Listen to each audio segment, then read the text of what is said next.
Hello everyone, my name is Callie Massa, and today I'm going to be talking about the human impact and the effects of climate change on fish. I'm also going to be informing you about how you can take action to reduce your human impact on climate change and how that's ultimately going to benefit fish.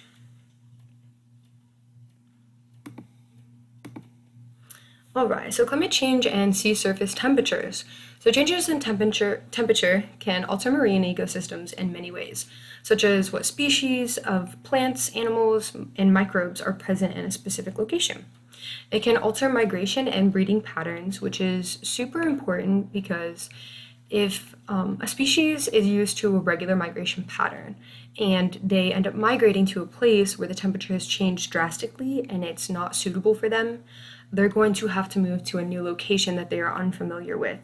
Now, species do adapt, but it can go through a very hard process of a lot of them dying off because of starvation, because they don't know how to get their food, or just dying off because of predators that they're not used to and they don't have enough shelter like they usually do back home, or at their usual places that they migrate to. And then there's also a it's also a threat to sensitive ocean life like corals. Corals are super sensitive. They, if the temperature fluctuates slightly, they can all die off within a matter of days to weeks. And also change in the frequency and intensity of harmful algae blooms like red tide, which kills an abundance of fish. Climate change is causing the Earth and the ocean to increase in temperature. So it has been increasing at an average rate of 0.13 degrees per decade from the years 1901 to 2015. But for the past 3 decades, the records have, the temperature changes have reached record. They've broken the records. So our waters are heating up a lot more at like a super incredible rate as compared to early 1900s to just later 2000s. So if temperatures increase over a long period of time, the circulation patterns that provide nutrients from the deep sea to surface waters can be reduced. And this would cause a ricochet effect on humans for the populations who depend on fishing for a living or as a supply of food. So lots of places will you have fish as a staple food, which means that is a main food in their diet. They eat it very frequently, and if they don't have that staple food, it can cause food insecurity and also cause problems for people who have a career in fishing or communities that depend on fishing to keep their community going. So, the global effect of warming oceans. So, when the sunlight enters the Earth's surface, the ocean absorbs some of the energy and stores it as heat. So, when the sea surface temperature increases, it also affects global climate because the ocean and the atmosphere are interacting all the time with one another. So, when that sea surface temperature rises, the amount of atmospheric water vapor over the ocean increases. And since the water vapor that's over the ocean feeds weather systems that produce precipitation, the risk of heavy rain and snow increase and can also shift storm tracks like hurricanes. That's why when weathermen predict hurricanes and it always ends up hitting somewhere else, that's why they have all the different projections because those storms their path can change so quickly because if it just hits a slight little difference of temperature, it's going to push it off into a different direction. And with warmer waters, the growth season for bacteria is lengthened, which can contaminate seafood and cause foodborne illnesses, in turn increasing the risk of health effects. Like I mentioned before, the algae bloom red tide that kills off a lot of fish.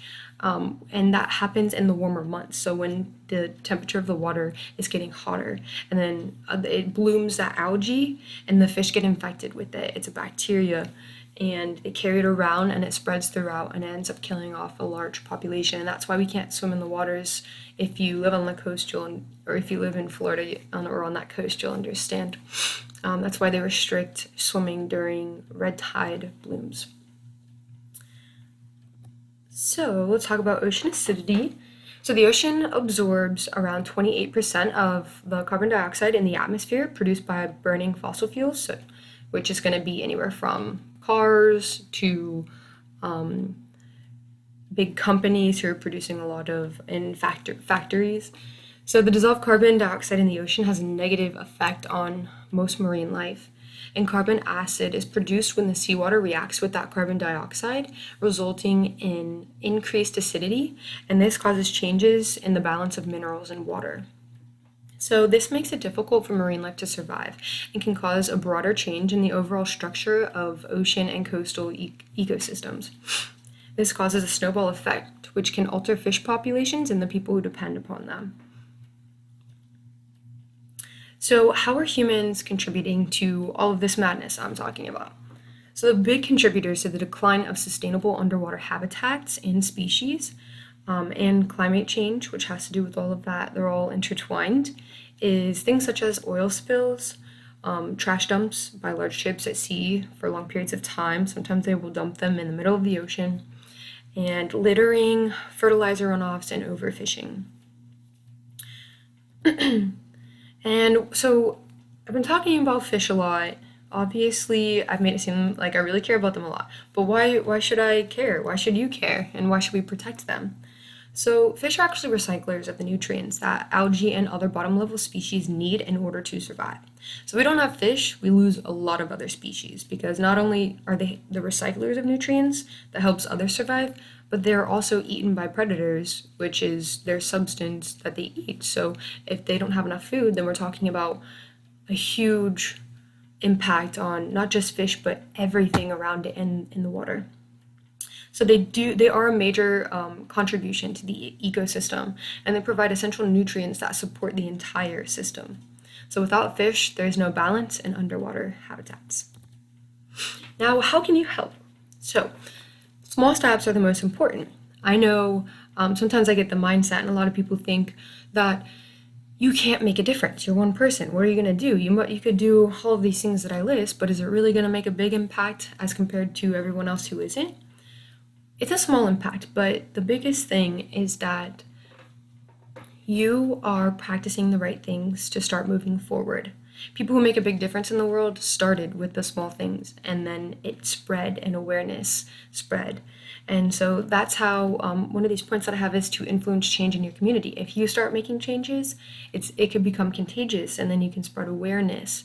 But a couple of ways you could do it is probably dispose of waste and trash, recycle, reduce or eliminate lawn and garden fertilization because fertilizer is super toxic. And when it rains, the fertilizer drains off into your gutters, which goes into the sewer, and then it gets thrown out into the sea at one point. So, all of those toxins that people put in their yard with a little sign that says, don't walk on it, don't have your dogs on it, don't have your kids on it for a while, that's because it's toxic. And then it's just getting washed off and put into the ocean. And that's what we're trying to protect our kids and dogs from, but then we're just throwing it out into the fish and not even thinking about it. So don't use fertilizer. Or use organic. There's some that don't have as many toxins in it, and there's other ways to fertilize your yard. So, anyways, don't purchase items that exploit marine life, like shark products. A lot of places will sell, not a lot, but I've seen places that sell sharks in jars, like baby sharks. Not cool, don't do that. And then coral jewelry, very pretty, but when you buy those things, you're supporting the demand for these things, for these items that are supposed to be in the water. And so when you do that, the people who are selling it see that there's still a demand, so of course they're going to keep restocking their supply. Also, use fewer plastic products. That has to do with like recycling too. So eliminate your waste. You can even buy plastic Tupperware. I know it says to use fewer plastic products, but if you use Tupperware over Ziploc bags, you're gonna get a lot of years of use out of that plastic Tupperware versus a Ziploc bag, which you'll throw out in a day. So, like I said, small steps. You don't have to eliminate plastic out of your house, but something like don't use saran wrap, use beeswax covers, which are reusable, and then you don't have to go out and keep buying saran wrap, which always runs out. And then choose seafood that is sustainable. So that will help reduce the demand for overexploited species, which is overfishing. And you can reduce energy consumption by being conscious of your energy use at home or work to reduce the effects of climate change on the ocean. So, like, you don't need to take your car or try and carpool with people or try and walk to places if it's in walkable distance or carpool. You're helping to reduce that energy consumption. As well as like simple things like turning off the lights and anything that's going to be burning fuel. And it'll lower your electricity bill. So it's a win win. And then be an ocean friendly pet owner. A couple things I didn't know about that I learned about recently is choose seafood, sustainable pet food. I usually never look at my pets like ingredients. I look at the label on the outside and then that's it. But I had never looked into it. So that's something that I've been doing to make sure that I'm not getting food that is also exploiting species, overexploiting species that are overfished. And then another thing, never flush cat litter. I would hope you wouldn't because it would clog your toilet. But just in case you're thinking about it, don't because that cat litter is kind of like fertilizer a little bit. It's got a bunch of toxins in it. So again, if you're flushing it, it's leading out to the sewer, which is then going out to the ocean. And then, yeah, the last point, which I've already touched on, is influence change in your community. Take small steps. You can do it. And little differences make a big difference in the end if we all do a little bit of a part. Anything helps. So even if you can only do half of one of these things, you're going to be making a difference, and it's better than doing nothing at all. Now, here are a couple resources. The top ones are more so papers.